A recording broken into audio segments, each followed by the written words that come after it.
Hey friends, it's J Rye World. Thanks for coming back to the channel.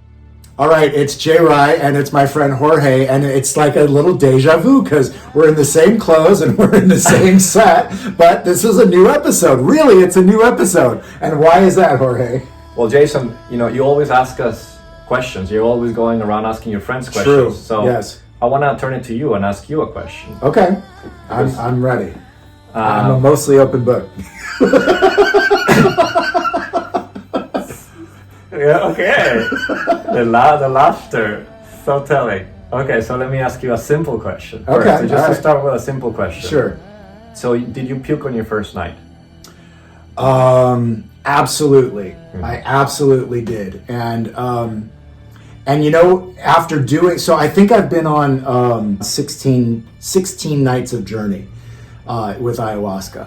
And that very first night, what I didn't know that night that I had learned later once I went to Rhythmia and I was in programs that were much more in tune about what's in your body. So and there's Rhythmia is the... Yes, Rhythmia is a world-class ayahuasca center which is in Costa Rica, run by Jerry Powell, great guy. Again, I've got other episodes about Rhythmia and Jerry, but you need to purify your body a bit before you do Aya. I didn't know that the first night. So the ceremony, everything was fantastic that first night, but I hadn't cleaned my body out. So that absolutely is one of the reasons why I vomited,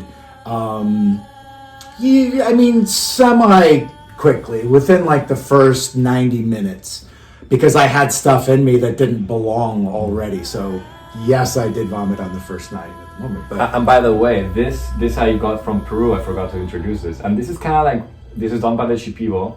And this is kind of like what the visuals, it's like the colors and the patterns that you see in ayahuasca.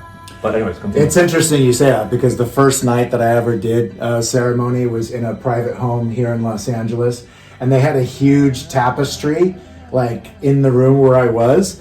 And that's when I knew stuff was starting to happen, because the tapestry was moving and dancing and the psychedelics were kicking in. I'm like, all right, here we go. But the first time I did it, I was going through a lot of trauma right at that moment. So the timing was actually great for me to be there. And as much as I wanted to be there, my body and my ego still had resistance. And literally, I'm laying, I drank the medicine, I laid down, I was in my little, cocoon of comfort, blanket and pillow, and I'm laying down, and I'm like shaking. I feel like I'm like in Star Wars, where they're like warp speed, and it's like pushing me into the ground, and I'm like, oh, what's going on? And that's when the voice first kicked in, which is like, you need to let go or this isn't going to work. You need to let me do what I'm going to do or this isn't going to work. And then again, Mother Ayahuasca was speaking to me and literally started talking about some very specific incidents in my life and I'm like, no one in this room knows that. And that's where instantly I was like, okay, now you have my attention. Now I really understand that you're trying to help me, and it's not any human in this room that's speaking to me.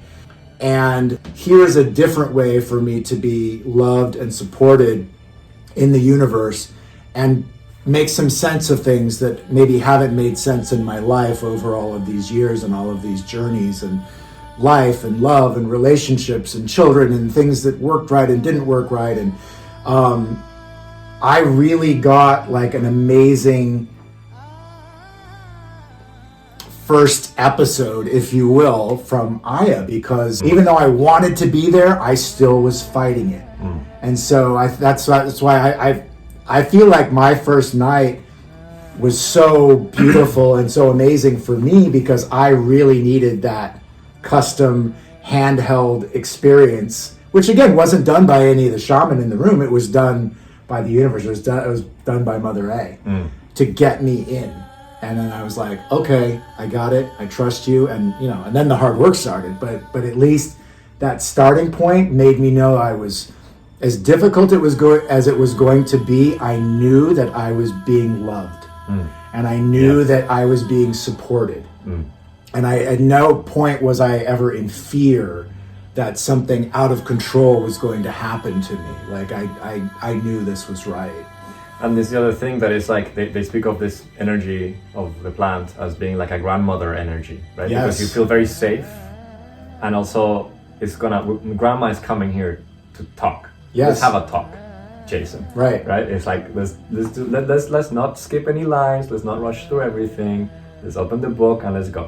Chapter 1. Right. Let's go to this, and he's like, no, you're trying to resist, but grandma is like, wherever you look, grandma is there. Yes. And it's gonna come, yes. and it's like safe. It's okay. With warmth.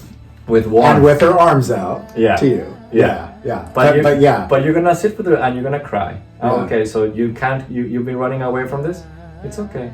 It's okay to feel the pain. Yes. Feel the pain. Feel the pain. Now It's- you're safe. It's such a foreign idea too, again, as an American born and raised in Southern California. Like, it's such a foreign thing, and of course the plant's coming from a foreign land, right? Go figure. But I just don't feel like I was brought up that way, you know. So it's like if I can only imagine if plant medicine, and specifically ayahuasca, you know, was introduced to people in their culture as a child. Like, my God, I am who I am. I can't take anything back from the past, but just moving forward and thinking in the future, it's like, gosh, if this is something that's a regular part of people's life, instead of Advil, instead of Prozac, instead of all these other, you know, pharma crap that, you know, America shoves down everyone's throat, like God, what a different, you know, way we all would see and react and be able to handle things ourselves. Like the medicine has been such a wonderful gift to me, and it's been such a guide to better deal with things, as opposed to just talking to humans. And I love my friendship with you and my friendship with others. I love my relationship with my family. I love my, you know, relationship with my therapist. But this is still very different. You know, and this you know, relationship with the plant, with ayahuasca, is just so meaningful. Again, I don't know. I hope we're getting some type of description across. It's great, but like, you know, the reason you and I met, Yes. or rather that we and I connected so Yes. deeply, we met we met through a mutual friend. Yeah. And I went to her party and you were there. Yes. And I saw that you had a tattoo, and I asked you said ayahuasca, and I was like, because everybody that has gone through that process is on a different level. I said, Right. well, that's not true, because there are people that do the plant and they still don't change, right? But most of the people who have the opportunity to fully receive it and accept it and integrate it. Integration is one of the biggest mistakes, where Yes. people don't take the time afterwards to integrate the messaging and not jump right back into the cesspool of whatever you're in that created the problems, right? That's like a whole nother 3-hour episode about that.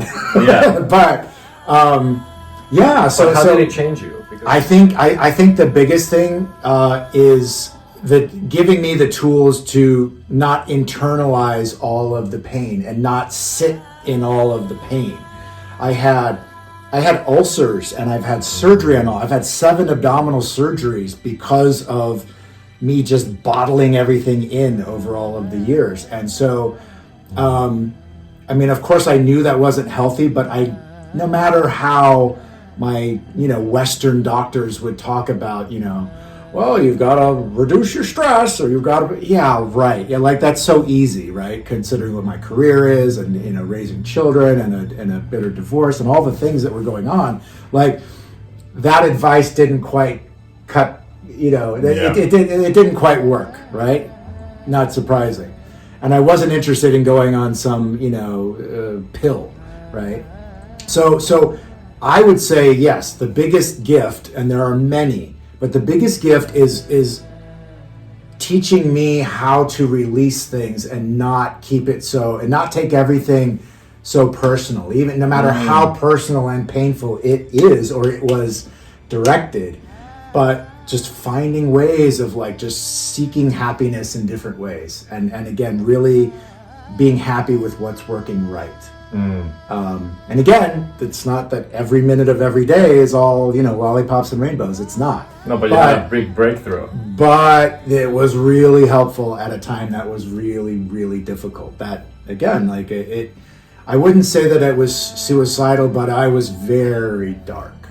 I was very dark and having some destructive moments too. Yeah, and it is the gap from self-destruction to something very stupid is actually a very fine line. Right? Yes. So and people don't see this. People think, oh, whatever, but like sometimes like people come, like right now in COVID, suicides are up. Yes. There's so many mental health issues besides in a normal waking day, but now with the pandemic, it's even more.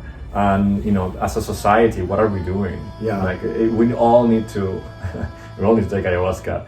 Well, I think the world would be a better place if everybody had like a good, nice psilocybin or ayahuasca trip, because it will just get it, like dissolve this stuff, this bullshit. Right. I completely agree. Like I think the world would be doing, much better. Will be doing much better in the future if people are more exposed and open, to the benefits of ayahuasca. I'm working on a retreat center in Costa Rica to help people, before, during, and after their process, because again, the integration and is so important. So building a facility and a wellness center that helps people through the process is absolutely what my next mission is to be doing. So much more to say on that, but anyway. Yeah. Thank you for interviewing me for my ayahuasca journey. Well, but the thing is, it's a conversation. I like it. I think it's really cool that people get to know you, and nobody's interviewing. You're interviewing all these people, and then just talking about it. But I think it's great. So, for everybody that is out there, like thinking that it's that times are hard, I would say the first step is just connect to yourself, meditate, and if you get a chance, and if you feel called to it, then do it. I didn't feel called to it until I was in my darkest, most horrible place. Sure. And hopefully people don't need to wait to that for an awakening.